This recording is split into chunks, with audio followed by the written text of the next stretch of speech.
ìdí nìyí tí Peter Obi kò fi lè ṣe ààrẹ orílẹ̀-èdè Nàìjíríà. Ọmọjúwà.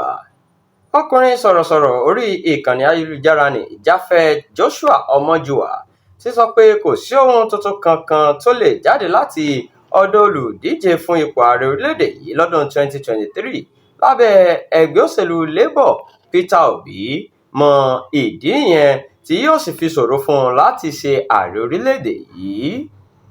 Láìpẹ́ yìí ni Ọmọjúwà ń ṣàlàyé pé gbogbo àwọn tí Obi sọ pé wọ́n jẹ́ ọ̀daràn lásìkò tó ń ṣèpolongo ìbò káàkiri lọ́dún 2023 ni wọ́n ti jọ di kòríkòsùn báyìí.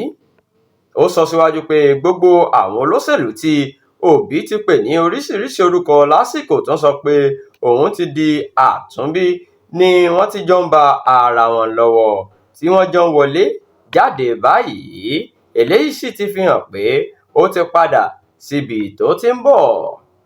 Ọmọjúwà sọ pé gómìnà ìpínlẹ̀ Anambra tẹ́lẹ̀ ọ̀hún retí àbájáde tó yàtọ̀ nínú ṣíṣe nǹkan kan náà eléyìí tí kò ṣeé ṣe.